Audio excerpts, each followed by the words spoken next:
I like eating dandelions. No, you don't need a head, do I? Yeah, get it down your neck. Oh, okay. Chopping wood. Like that. Yeah, there you go. Yes. Yeah, completely great. You look more natural than me. You've got shorts and I've just looked like a... Can eat nettles. Nah. Nah. I'll pass on that one. Always have been a bit keen on doing sort of gym work and sort of generally keeping fit. Your 20s came and went, you know, but still kept up. Yeah, I think probably in my 30s I started going to the gym. Quick go here. I'll just give it a quick.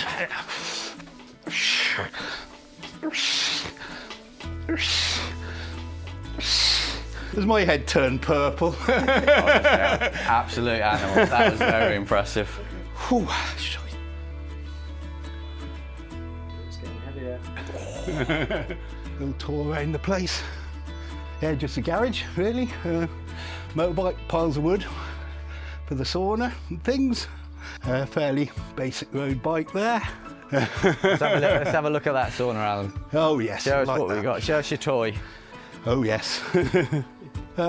This is one of my latest toys. Coals there, bit of eucalyptus oil there. Quarter an hour, half hour to get going. Kick the door open like it is now. Yeah. Broccoli. We know some onions are doing better than others. Yeah, rhubarb. Beans. You like keeping a little bit self-sufficient? Yeah. Yeah. I was getting on to my involvement with Rob, I suppose, a bit. I was noticing sort of was getting to me late 50s, I suppose. I was noticing things were starting to drop off a bit, you know. The sort of strength, maybe low libido, this, that and t'other.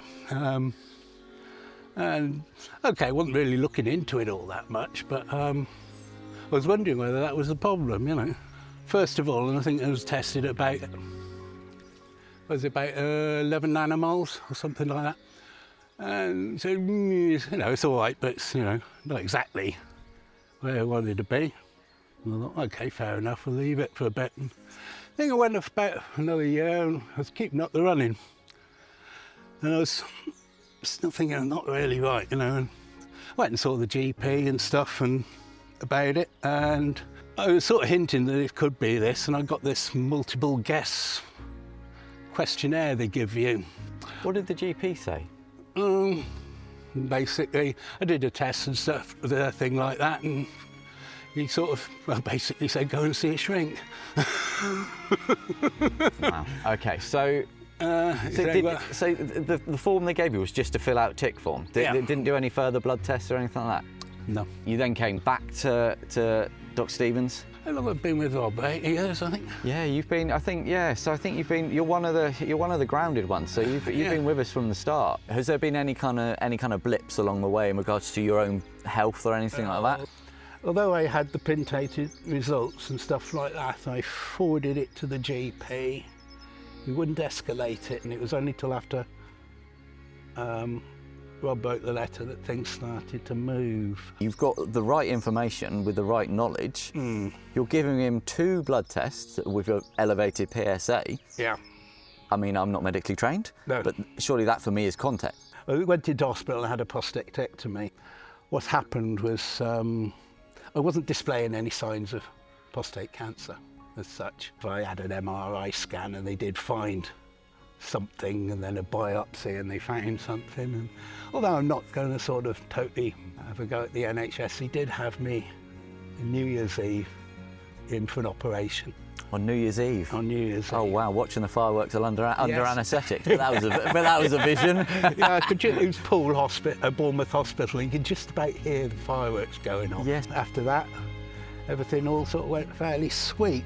But one thing that can come out of this is if I hadn't been going to see Rob in the first place, how long that would have gone without being detected, because I was displaying no symptoms at all. The blood tests that we do, they're for a reason. Yeah, yeah. You know, they have a purpose, Yeah. and the results have a purpose, which Yeah. is why they need to get looked at by a doctor. You've not got to be soft. And I think that if anything, I was too soft when I was approaching these people. If you go, you've got to insist. If you're sort of feeling a bit, you're approaching your GP and stuff like that, probably what I should have done was saying, I want to, being very pointy and say, I want a blood test for me PSA, please. To sort of at least do a blood test for me TRT or whatever. Yeah, just insist. The key point you've made there is keep pushing until you get an answer. Yeah. Yeah, never leave until you've got the answer. Yeah, just be a pain in the arse to them, really, I think. That's fair. I'd say just keep on keeping on. I mean, it's the easiest thing in the world just to sit around here doing absolutely nothing, but I know, you won't benefit. No, you won't get the physical, mental, lifestyle benefits in general. Just from doing nothing, you've got to keep putting the effort in all the time. Definitely. Yeah, I think you're right. It's about constantly keep putting the effort in. Yeah, you know. got to sort of